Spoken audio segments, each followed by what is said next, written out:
বড়দের ভুল ধরাটা ভুল নয়, বড়দের ভুল সংশোধন করা ফরজ। কেন? বড়র ভুল পুরা একটা দেশ ও জাতির জন্য ধ্বংসের কারণ। 2 নম্বর, মাদ্রাসায় পড়া যারা মাদ্রাসায় পড়ায় না ওদের এলেম কবুল হয় না, এটা একটা মিথ্যা ফতোয়া। এটা বোধহয় কোনো আলেমের ফতোয়া না হইয়া হয়তো খ্রিস্টদের মধ্যে হতে বা অমুসলিমদের মধ্যে হতে কোনো বড় আলেম কোরআনের উপরে ডক্টর ডিগ্রি, হাদিসের উপরে ডক্টর ডিগ্রি নিয়ে আমাদের সাথে মিশা আমাদের উল্টা বুঝতেছে, একটা ছাত্র মাদ্রাসায় পড়ে স্কুল কলেজে যাবে, সরকার বেসরকারি চাকরি করবে, ওদের মতো হয়ে যাবে, লেখাপড়াই শেষ ধ্বংস। যেই জায়গায় মেট্রিক পর্যন্ত পড়লে, অর্থাৎ আমাদের শরহে বেকায় পর্যন্ত পড়লে আমাদের দ্বীনি এলেম যে ফরজ এটা আদায় হয়ে যায়। দাওরায়ে হাদিস পড়তেই হবে এরকম কোনো জরুরি না। কিন্তু আমাদের ওলামায়ে কেরামগণ এদিকে না গিয়া ওনারা কি বললেন, যারা মাদ্রাসাত পড়ে মাদ্রাসাত পড়ে না এদের এলেম কবুল হয় নাই, যাহা সম্পূর্ণ ডাহা একটা মিথ্যা কথা।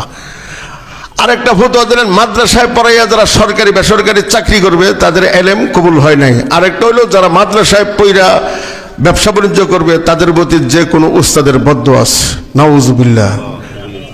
তাহলে আমি বলতে পারি যে সাহাবায়ে কেরামের মধ্যে আসহাবে সুফফা 200 থেকে 250 জন, তার মধ্যেও অনেক বাদ।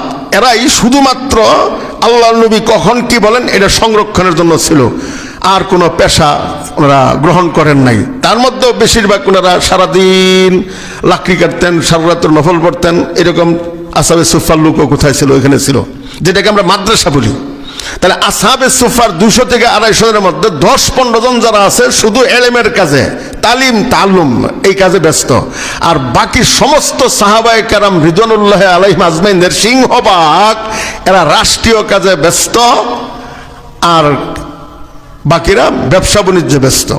তাহলে আমাদের বাংলাদেশের ওলামায়ে কেরামরা যদি সরকারি বেসরকারি চাকরি করে পথভ্রষ্ট হয়, আর আমাদের বাংলাদেশের ওলামায়ে কেরাম যদি ব্যবসা বাণিজ্য করে এরা যে কোনো উস্তাদের বদদোয়ার শিকার হওয়ার কারণে হয়, তাহলে সাহাবায়ে কেরাম তাবেন তবে তাবিন যারা ওনারা যে বেশিরভাগ অংশ মানে শতকরা 60% সাহাবায়ে কেরাম এবং তাবিন তবে তাবিন সরকারি বেসরকারি কাজে ব্যস্ত, এবং 40%-এর মধ্যে 39% হলো ব্যবসায়িক কাজে ব্যস্ত। 1% হতে পারে যারা এই শিক্ষার মধ্যে আছিলেন।